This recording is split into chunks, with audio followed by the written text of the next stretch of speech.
For the third question, about what challenges does the transnational nature of pastoralism pose for finding solutions to the violence, pastoralists have experienced long histories in North and West Africa and lived there for a very long time.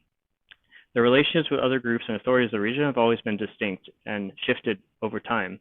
Yet pastoralists have enjoyed long and propitious relations with other groups around trade, caravan routes, exchange, and livelihoods. Farmers and herders have long relied upon each other for trade, and much of the history in the region is defined by these sorts of relations. In the past decades, there are complex and not fully understood factors related to a decay in relations between many communities, not just farmer-herder, and the decay of stability. Some of these relate to economics, such as trade, resources, land, and inequality, land and environment, such as degradation of land, droughts, and fertile land, and politics, such as marginalization of certain groups and extremist ideologies, and the many conflicts in the region, including those in Niger, Chad, Algeria, Libya, Nigeria, Mali, and others. The transnational nature of pastoralists can't be ignored, yet they are not the only groups to be transnational. It is true that some groups like Fulani are highly dispersed in over 20 countries, yet most Fulani are not violent. And in fact, many Fulani are well integrated into their nations. The tensions with pastoralist and non-pastoralist groups runs both directions.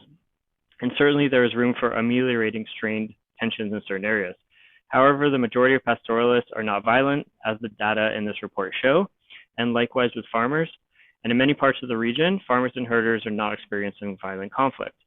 The other issue is that pastoralists in the region have experienced long periods of neglect, oppression, and marginalization. As they become increasingly marginalized, there is greater risk of this provoking them to become violent or increase tensions with other groups.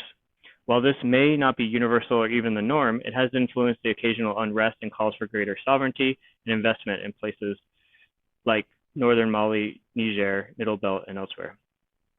Not all pastoralist actors in the region are transnational, but certainly those that are may experience various conditions that can create grievances for them or provoke animosity by other groups. When pastoralists move for seasonal transhumance, they may travel to new areas where they are not necessarily welcome because of competition for land and resources or because of ethnic tensions. Pastoralists with herds do require water and fertile grazing pasture, and this is a large requirement that may put them in competition with other groups. The entire region does need to drastically improve the support for pastoralists, but also farmers, in terms of providing clean water, access to grazing areas, transnational border crossings, infrastructure and resources, and policies and resources that facilitate both pastoralists to migrate transnationally and throughout the region peacefully and with access to required resources. Indeed, most pastoralists and farmers are not engaged in violence, and pastoralists are one of the major contributors to the agricultural GDP of the region, so they are very critical actors in terms of achieving stability.